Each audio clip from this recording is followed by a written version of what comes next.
السلام علیکم ناظرین، آپ دیکھ رہے ہیں رائٹس واچ اور میں ہوں آپ کا میزبان احمد سعید. اور میں ہوں اسرا حق. ناظرین، آج کے رائٹس واچ میں ہم بات کریں گے بلوچستان کے ایشو پر. اور آپ کو جیسے معلوم ہی ہوگا کہ 26 اگست جو کہ اکبر بگٹی کا یوم جو ہے اس کو ہلاکت ہم کہہ سکتے ہیں، اس دن ان کی ڈیتھ اینیورسری تھی. 18ویں ڈیتھ اینیورسری کے موقع پر بلوچستان میں ہمیں بہت حد تک جو ہے ایک لاقانونیت کی لہر نظر آئی. موسیٰ خیل جو کہ ایک بارڈرنگ ضلع ہے ود پنجاب، اس میں شناخت کر کے لوگوں کو بسوں اور ٹرکوں سے اتار کر جو ہے ان کے شناختی کارڈ دیکھ کر قتل کیا گیا. اور جو افراد قتل ہوئے ان میں سے زیادہ تر کی جو تعداد تھی وہ پنجاب سے تعلق رکھتے تھے، جبکہ بولان کے جو علاقہ ہے اس سے 10 افراد کی جو ہیں وہ گولیاں لگی جو لاشیں ہیں وہ برآمد کی گئی ہیں. اور یہ جو ٹوٹل وائلنس ہوا ہے اس میں 74 جو لوگ ہیں وہ ہلاک ہوئے ہیں. لیکن جو سب سے تشویشناک بات یہ ہے کہ بیلا کے علاقے میں ایک جو فوجی ایک تنصیبات تھی اس پہ خودکش حملہ کیا گیا. اور جو خودکش حملہ کیا گیا وہ 2 بلوچ نوجوان کی طرف سے تھی، جن میں ایک خاتون ماہر بلوچ بھی شامل تھی. اب ماہر بلوچ کا تعلق جو ہے وہ گوادر سے ہے اور وہ قانون کی طالب علم تھی اور وہ اپنے 8ویں سیمسٹر میں تھی. اور جو ان کی فیملی ہے ان کا کہنا تھا کہ انہوں نے اس سے پہلے کوئی اپنے اس طرح کے جو انتہا پسند خیالات ہیں اس کا کبھی اظہار نہیں کیا تھا. اور یہ جو ماہر بلوچ کے جو خودکش حملہ کرنے کے بعد بہت سارے سوالات اٹھنا شروع ہو گئے ہیں کہ آخر کیا وجہ ہے کہ جو بلوچ نوجوان ہیں وہ تیزی سے شدت پسندی کی طرف راغب ہو رہے ہیں. اور ایک جو نیا فنومنا اٹھا ہے بلوچ سوسائٹی میں خودکش حملہ کرنے کا، یہ بھی بہت زیادہ خطرناک ہے. اس کے علاوہ ہم نے دیکھا کہ جو ریاست ہے اس نے بھی پھر اپنے غم اور غصے کا اظہار کیا اور انہوں نے کہا کہ بلوچستان کے ایشو کو اب جو ہے طاقت کے ساتھ ڈیل کرنے کی جو ہے انہوں نے اشارہ دیا اور کہا کہ شاید اس حوالے سے ایک مربوط کائنیٹک آپریشن جس کا ذکر کیا جا رہا ہے وہ کرنا پڑے گا. بلوچستان کا جو ایشو ہے یہ بہت گمبھیر ہے اور اس کو سمجھنے کے لیے اور اس پہ بات کرنے کے لیے آج ہم نے دعوت دی ہے سابق وزیر اعلیٰ ہیں بلوچستان کے، اس کے علاوہ وہ نیشنل پارٹی کے سربراہ ہیں، اور ڈاکٹر عبد المالک بلوچ کو. اور ڈاکٹر عبد المالک بلوچ کے حوالے سے میں آپ کو یہ بھی بتاتا جاؤں کہ 2013 سے 2015 تک جو ان کا وزارت اعلیٰ کا پیریڈ تھا اس میں یہ بہت زیادہ سرگرم رہے تھے. بلوچ جو علیحدگی پسند تھے ان کے ساتھ مذاکرات کرنے کے لیے، اور یہ ریاست کی طرف سے ان کو مینڈیٹ دیا گیا تھا، ٹاسک دیا گیا تھا، اور ان کی کافی ساری ملاقاتیں بھی ہوئی تھی اور وہ کہ ان کے مطابق بہت سارے معاملات حل کے قریب بھی پہنچ چکے تھے. تو ڈاکٹر عبد المالک بلوچ صاحب، آپ کا بہت شکریہ، آپ نے رائٹس واچ کو ٹائم دیا اور آپ نے وقت نکالا اس اہم ایشو پر بات چیت کرنے کے لیے. اچھا ڈاکٹر عبد المالک بلوچ صاحب، یہ جو جیسے یہ ماہر بلوچ ہے اس کا تعلق ہے ایک بلوچستان کے ایک ایلیٹ کلاس سے. تو اس سے بھی پہلے جو یونیورسٹی آف کراچی میں جو چائنیز ٹیچرز تھے ان کے اوپر جو یہ حملہ ہوا تھا وہ بھی اسی طریقے سے ایک فیمیل سوئسائڈ بامبر تھی جو ایک آئی وونٹ سے ایلیٹ لیکن اپر کلاس سے اور یہ ایجوکیٹڈ کلاس سے یہ اس کا تعلق تھا. تو یہ کیا سلسلہ جاری ہے کہ اس طریقے کے ایجوکیٹڈ یوتھ جو ایلیٹ کلاس سے یا پھر اپر کلاس سے ان کا تعلق ہوتا ہے اور ان کی فیملی میں بھی یہ واقعات نہیں ہوتے ہیں مسنگ پرسنس کے یا پھر کسی کا قتل ہوا ہو، وہ کیوں عسکریت پسند جو یہ آؤٹ فٹس ہوتے ہیں BLA BLF LEB ان کی طرف کیوں یہ راغب ہو رہے ہیں؟ شکریہ جی، آپ کی مہربانی. میں سمجھتا ہوں سر یہ ریاست کی غلط پالیسیوں کی وجہ سے یہ تمام چیزیں روز بروز فیڈریشن اور بلوچ نوجوانوں کے اندر گیپ بڑھ رہا ہے. اس کی بنیاد ہم 75 سالوں میں یا 76 سالوں میں ڈھونڈنے کی بجائے اس کو ابھی سے ہم دیکھ لیتے ہیں. عوام جن لوگوں کو ووٹ دیتا ہے لیکن رزلٹ کسی اور کا آ جاتا ہے. تو اس دفعہ کی الیکشن نے خاص طور پر 2018 کی الیکشن نے اور خاص طور پر اس الیکشن نے میں سمجھتا ہوں کہ بلوچ یوتھ کو کافی جمہوریت سے مایوس کیا ہے. اور جو ہم لوگ پرو فیڈریشنز پارٹیاں ہیں جو ہم یہ سمجھتے ہیں کہ اس ملک کو آئین اور قانون کے اندر جو ہے نا ہمیں رہ کے اپنے حقوق کی بات کرنی چاہیے، تو بلوچ یوتھ جو ہے نا وہ اب بہت تیزی سے اس جمہوریت سے بھی بھاگ رہا ہے اور وفاق سے بھی بھاگ رہا ہے. اس کی بنیادی وجہ یہ ہے، صرف وجہ ہے وہ یہ ہے کہ یہاں پہ ایک مایوسی کا فضا ہے. نوجوان اپنے مستقبل کو یہاں سیف نہیں سمجھ رہے ہیں. یہاں نہ جاب اپرچونٹی ہے، نہ یہاں پہ وہ بنیادی سہولتیں ہیں. فرض کریں میں آپ کو کہوں کہ ہمارے جو روڈز ہیں، کوئی ایسا دن نہیں ہے جہاں پہ جو ہے نا ہمارے لوگ نہیں مر رہے ہیں ایکسیڈنٹوں میں. بجلی کا حال یہ ہے کہ پورا سال یہاں بجلی ہے ہی نہیں. میں ابھی آپ کے ساتھ جو پروگرام کر رہا ہوں اس وقت بھی بجلی نہیں ہے. تو بے شمار ہمارے مشکلات ہیں، آہستہ آہستہ یہ جو ہے نا جمع ہوئے ہیں اور یہ نفرتوں کو بڑھا رہے ہیں. دوسری جانب 20 سال سے یا 22 سال سے ایک انسرجنسی چل رہی ہے. اس انسرجنسی کو ہماری خواہش تھی اس زمانے میں کہ اس کو بات چیت کے لیے ہم مدد کریں، ایک حد تک ہم کامیابی رہے. لیکن پھر اس کو جن لوگوں نے ہمیں بھیجا تھا ان لوگوں نے پیک کی. لاپتہ افراد کا ایشو یہاں پہ ہے. یہ تمام ایشوز ہیں جس کو ایڈریس کرنے کی ضرورت ہے. اب اگر آپ کے تمام نمائندے وہاں پہ آئیں اور وہ صرف اور صرف اپنے لوٹمار میں لگے ہوئے ہیں اور گورننس نام کی کوئی چیز ہی نہیں ہے، تو اس سے مشکلات تو ہوں گے نا. جس کا منطقی نتیجہ یہی ہے کہ روزانہ جو ہے ہماری اس پہ جو ہے نا لوگ مارے جا رہے ہیں. ٹھیک، لیکن جن مسائل کا آپ ذکر کر رہے ہیں ڈاکٹر عبد المالک بلوچ صاحب، وہ تو ہم نے دیکھا ہے کہ وہ کافی عرصے سے موجود رہے ہیں بلوچستان میں. تو لیکن یہ جو ایک نیا سلسلہ شروع ہوا ہے خودکش حملہ کرنے کا، یہ ہم نے دیکھا ہے کہ بلوچ معاشرے میں یہ کانسیپٹ جو ہے وہ ایگزسٹ نہیں کرتا. تو یہ جو چیز آپ دیکھ رہے ہیں کہ آپ کے لیے کتنے زیادہ تشویش کا باعث ہے؟ لیکن ہمارے لیے تو بہت زیادہ کنسلٹ ہے، کیونکہ میں نے جیسے آپ کو کہا میں ایک جمہوری آدمی ہوں اور نوجوانوں کی جمہوریت سے جو ہے نا اس کا جو لگاؤ ہے وہ کم ہو رہا ہے.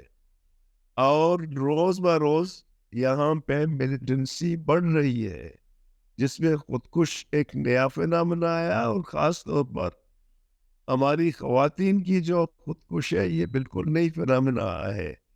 تو ان کو ایڈریس کرنے کی ضرورت ہے اور ان کو ری وزٹ کرنے کی ضرورت ہے.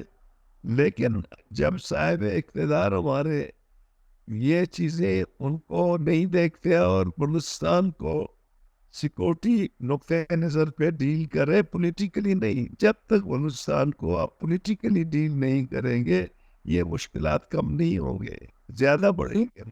ڈاکٹر عبد المالک بلوچ صاحب، آپ یہ اس چیز کے اوپر ذرا لائٹ ڈال سکتے ہیں کہ جو بلوچ نوجوان ہیں وہ یہ عسکریت پسندوں کو رادر دین ایز ٹیررسٹ جو اسٹیٹ کا ایک وہ نیریٹو ہے اس کو ایکسیپٹ کرنے کی بجائے ان کو فریڈم فائٹرز کے طور پر دیکھنے لگ گئے ہیں؟ لیکن بلوچستان میں تو ایک اسکول آف تھاٹ شروع سے ہی تھا آزادی کے نام پہ. تو اس تھاٹس کو تقویت مل رہی ہے غلط پالیسیوں کی وجہ سے. جب آپ کی پالیسیاں غلط ہیں تو لوگوں کی ڈائریکشن بھی اسی طرح آئے گی. تو جو فریڈم فائٹرز ہیں یا ملیٹنٹس ہیں ان کو تقویت مل رہی ہے. جو پالیسیاں ہمارے جو صاحب اقتدار لوگ ہیں ان لوگوں نے بنائی ہے. اچھا ڈاکٹر عبد المالک بلوچ صاحب، میرا آپ سے سوال یہ ہے کہ یہ جو اس طرح کی جب دہشت گردی کی کارروائیاں ہوتی ہیں تو آپ جیسے لوگ اور جو جس طرح بلوچ یکجہتی کمیٹی ہے جو امن کے ذریعے اس مسئلے کو حل کرنا چاہتی ہے، پرامن طریقے سے اپنے مظاہروں کے ذریعے اپنا موقف کو پہنچانا چاہتی ہے، یہ ان کی کاوشوں کو کس حد تک اس سے دھچکا پہنچتا ہے. اور کیونکہ ہم نے دیکھا ہے کہ جب بھی اس طرح کا واقعہ ہوتا ہے کہ اس کے بعد پھر ریاست تمام جو بلوچستان کے اندر جو حقوق کے لیے کام کرنے والے لوگ یا تنظیمیں ہیں ان کو ایک ہی لاٹھی سے ہانکنا شروع کر دیتی ہے. دیکھیے بلوچستان کا گزشتہ 20-22 سالوں سے مس مینیج کر کیا ہوا ہے, مس مینیج دے. آپ جو بھی واقعات لے لیں, نواب اکبر شہید کا واقعہ لے لیں, اس کے بعد جو دوسرے جو ہے نا واقعات ہوئے, یہ سارے نہیں ہونا چاہیے تھے اور ان کو روک سکتے تھے, لیکن بعض زوراوروں نے جو فیصلہ کیا ہے وہی ہوگا. اب اس دفعہ بھی یہی ہے. دیکھیں نا, تشدد جس پر بھی ہو, جس بے گناہ پہ بھی ہو, قابل مذمت ہے. اکراس دی بورڈ, مذہب کے نام پہ ہو, زبان کے نام پہ ہو, قوم کے نام پہ ہو, جو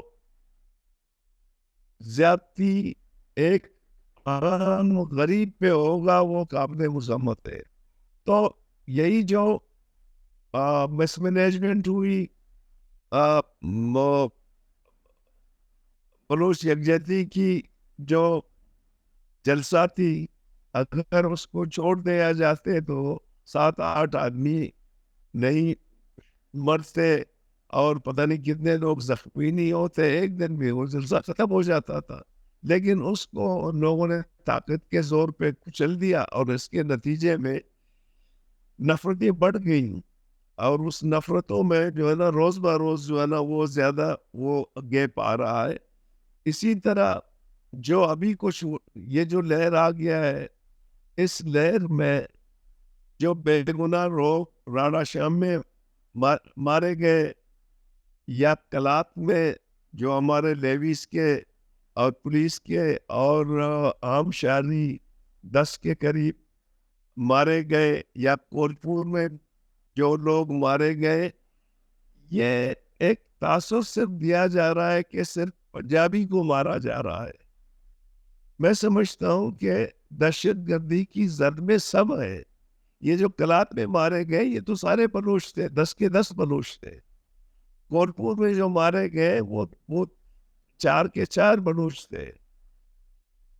8-10 دن پہلے ہماری ڈپٹی کمشنر پنجگور کے جو دربت کا تھا اس کو مارا گیا. ہمارے ناظم جو پنجگور ہے اس کو مارا جو بچ گیا. یہ ایک تاثر جو قائم کیا جا رہا ہے, میں سمجھتا ہوں اس طرح نہیں ہے. اسی رات کو جو راڑا شام میں واقعہ ہوا جو قابل مذمت ہے, اسی طرح کلات میں ہوا ہے, کولپور میں ہوا ہے. ان کے نام میڈیا نہیں لیتا ہے. بالکل صحیح ہے. لوگوں نے جتنا اگنور کیا ہے وہ بھی سرکاری فرائض انجام دے رہے تھے, وہ بھی پاکستانی تھے. بالکل. اچھا, میں سمجھتا ہوں کہ ان تمام چیزوں کو ریوزٹ کرنے کی ضرورت ہے. اور یہ بات کرنا کہ جی صرف ایک ایس ایچ او کو ٹھیک کرے گا, اگر ایس ایچ او ٹھیک کر لیتا تو 22 سال میں جو ہے نا کب کا ٹھیک ہو چکا ہوتا. تو اس طرح سے اس بیانات سے چیزیں اور خراب ہو جاتی ہیں. اچھا ڈاکٹر عبد المالک بلوچ صاحب, ہم لوگ اسی پہ ہی آنا چاہ رہے تھے. یہ وزیر داخلہ نے یہی کہا ہے کہ بلوچستان ایک ایس ایچ او کی مار ہے. آپ کو کیا لگتا ہے کہ محسن نقوی نے سچویشن کو مس ریڈ کر دیا ہے؟ یہ واقعہ جو ہوا ہے, اس واقعے میں راڑا شام میں جو پنجاب کے غریب مارے گئے, کلات میں 10 کے قریب 5 لیویز, 1 پولیس اور 4 بے گناہ شہری مارے گئے. کولپور میں بھی 4 جو ہے نا بلوچ مارے گئے. یہ ایک دہشت گردی کا لہر تھا. اس رات تقریباً تمام بلوچستان کے میجورٹی شعرائے بشمول کچھ جو بلوچستان کے شاعر ہیں وہ ملٹنٹ نے ٹیک اوور کیے تھے. فورسز سارے جو ہے نا وہ اپنی جو ہے نا یا تو اپنی کیمپس میں تھے. تو وہ تو ایک لہر تھا, لہر میں جو بھی آ گیا اس کے سامنے ان لوگوں نے یہ نہیں دیکھا کہ یہ پنجابی یہاں پر رانا شاہ میں یہ ہوا، لیکن کلات میں کیا ہوا، پھولپور میں کیا ہوا. تو میں سمجھتا ہوں کہ ہمارے جو انٹیریئر منسٹر ہے ان کو چیزوں کو اصلی سیاق و سباق میں دیکھنے کی ضرورت ہے. اور ایک تانہ دار سے اگر ٹھیک ہوتے تو کب کا ٹھیک ہو چکے ہوتے. ڈاکٹر صاحب، آپ نے حال ہی میں 13 اگست کو وزیر اعظم شہباز شریف سے ملاقات کی تھی جب بلوچ یکجہتی کمیٹی کا دھرنا گوادر میں جاری تھا. تو کچھ بتائیے گا کہ آپ نے کیا اپنے جو کنسرنس تھے وہاں تک پہنچائے اور وزیر اعظم صاحب نے ان کا کس طرح سے جواب دیا؟ میں کہتا ہوں ہم نے میاں صاحب سے یہی گزارش کی تھی کہ جی آپ لوگ مہربانی کر کے چیزوں کو پولیٹیکلی دیکھ لیں. اس وقت بلوچستان کو آپ لوگ صرف اور صرف سیکیورٹی کے حوالے سے دیکھ رہے ہیں، پولیٹیکلی نہیں دیکھ رہے. آپ ان کو پولیٹیکلی دیکھ لیں.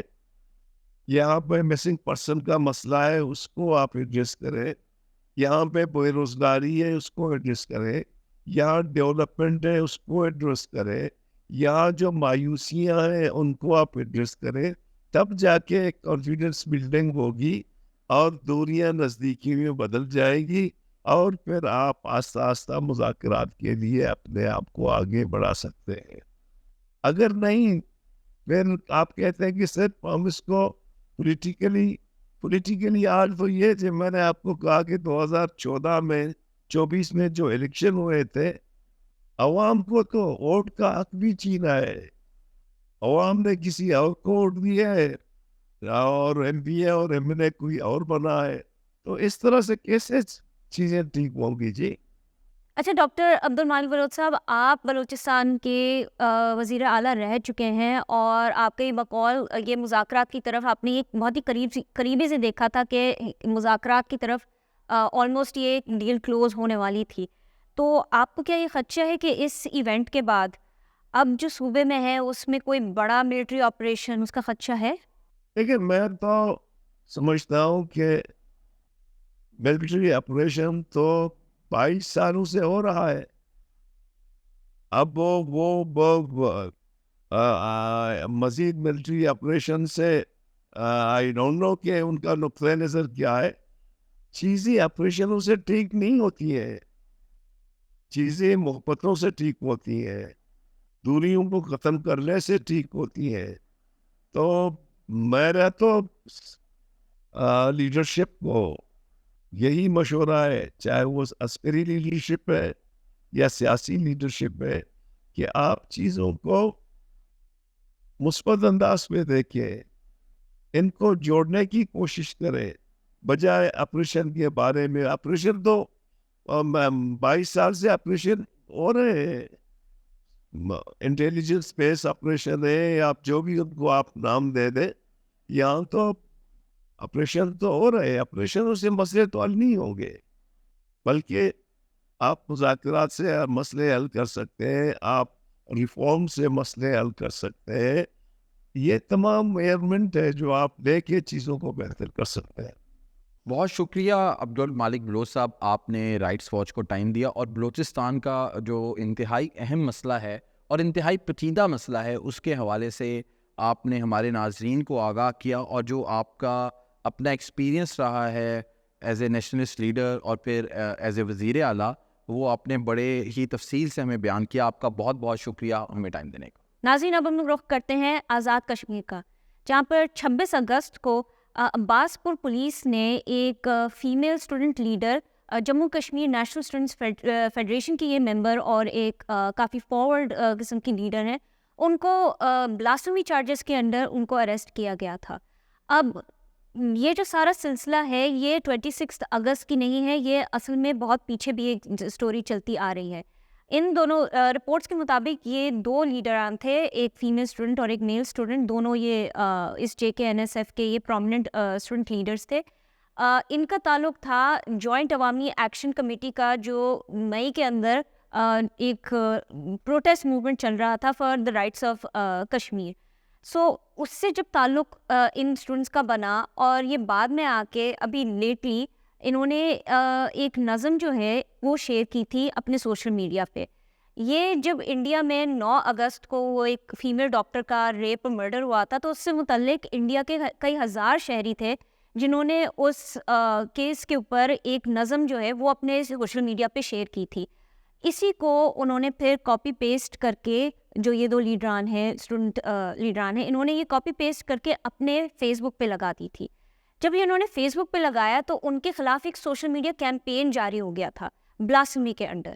آخر کار 21 اگست کو جو میل اسٹوڈنٹ لیڈر تھے ان کے اوپر یہ کیس رجسٹر ہوا تھا، لیکن کیونکہ وہ کسی سرجری کے لیے باہر گئے ہوئے تھے تو ابھی تک ان کی اریسٹ نہیں یقین ہوئی. لیکن 25 اگست کو ایک مولانا طاہر بشیر صاحب نے فیمیل اسٹوڈنٹ کے خلاف 298 جس کا حوالہ بنتا ہے utterances with deliberate intent to wound religious feelings، اس کے اندر انہوں نے کمپلینٹ درج کی اور اب ان فیمیل اسٹوڈنٹ کو اب اریسٹ کر لیا گیا ہے. تو اب ہم لوگوں نے یہ اس سے بھی پہلے جتنے پروگرام ہم لوگوں نے کیے ہیں اس میں ہم لوگوں نے یہی بار بار بات بتائی ہے کہ جو بلاسفیمی ایکوزیشن ہے وہ ایک انڈیویجول کے خلاف عام طور پر ہوتی ہے، لیکن اس سے افیکٹ ہوتی ہے ان کی فیملی اور پھر پوری کمیونٹی ایٹ لارج. اور اب ویڈیوز بھی سامنے آئی ہیں جس کے اندر یہ جو یہ پورے کلرگی ہے وہ اکٹھی ہو گئی ہے اور اس فیمیل اسٹوڈنٹ کی فیملی کو اب ہراساں کر رہی ہے. اس سارے معاملے پر ہی بات کرنے کے لیے ہم لوگ نے آج دعوت دی ہے مجیب خان صاحب کو، جو ڈسٹرکٹ پونچھ راول کوٹ کے یہ JKNSF کے چیئر پرسن ہیں. بہت شکریہ مجیب خان صاحب، آپ نے اپنا قیمتی وقت رائٹس واچ کو دیا. مجیب خان صاحب، ہمیں تھوڑا سا یہ بتائیں کہ جو ایک خاتون جو طالبہ ہیں جو گرفتار ہیں ان کے ویئر اباؤٹس کو کچھ پتہ ہے اور کیا وہ بالکل خیریت سے ہیں؟ جی سر، جو خاتون رہنما ہیں بنیادی طور پر وہ Jammu Kashmir national student federation کی طلباء رہنما ہیں. کراچی یونیورسٹی کے اندر سے BS کی تعلیم حاصل کر رہی تھی اور ریسنٹلی ان کے خلاف جو مقامی لوگ ہیں، جو ان کا گاؤں ہے عباس پور، وہاں ایک FIR دی گئی تھی، اپلیکیشن دی گئی ہے پہلے، اور اس کو بعد میں FIR ان کے اوپر ہوئی ہے. انہوں نے توہین مذہب کی ہوئی ہے اور گستاخانہ کوئی شاعری ہے. جو انڈیا کے اندر کلکتہ کے اندر ایک ریپ کیس ہوا تھا خاتون کا، ایک لیڈی ڈاکٹر کا، اس کے بعد وہ پوسٹ وائرل ہوئی تھی اور وہ انہوں نے کاپی پیسٹ کر کے لگائی تھی، تو اس کے خلاف ایک FIR کی گئی تھی کہ توہین مذہب جو ہے تو وہ اس کے مرتکب ہوئی ہیں. اب ان کے اوپر 3 دفعات لگی ہوئی ہیں، 298 489P اور 489. 489 وہ جو ہے یہ سائبر ٹیررزم ایکٹ کے اندر آتا ہے، اور دوسرا جو 298 ہے وہ توہین مذہب کے ضمن کے اندر آتا ہے. پھر ان کو عباس پور جو تھانہ ہے وہاں پر گرفتار کیا گیا تھا اور اس کے بعد ان کو راولہ کوٹ منتقل کیا گیا. اچھا مجیب خان صاحب، Jammu Kashmir national students federation کے اور کوئی ایسے رہنما ہے یا پھر آرگنائزیشن اٹ سیلف کبھی اس طریقے سے ٹارگٹ ہوئی ہے؟ بنیادی طور پر یہ کہ حکمت عملی کی ہے اسٹیٹ کی طرف سے ریسنٹ ہوئی ہے عوامی حقوق تحریک، جس کے اندر پھر جو JKNSF کے کارکنوں تھے اور جن کے اوپر یہ FIR درج کی گئی، انہوں نے بڑھ چڑھ کر رول دیا تھا.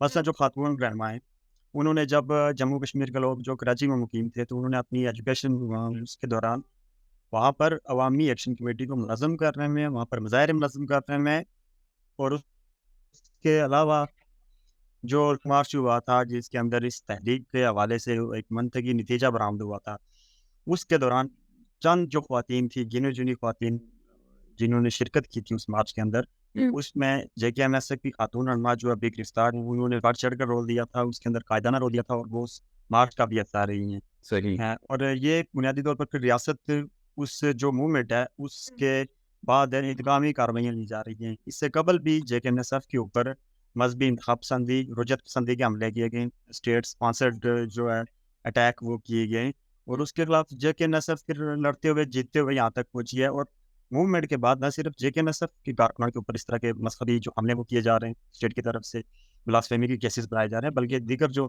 ترقی پسند رجحانات ہیں ان کے خلاف جو FIRs ہیں وہ کی جا رہی ہے.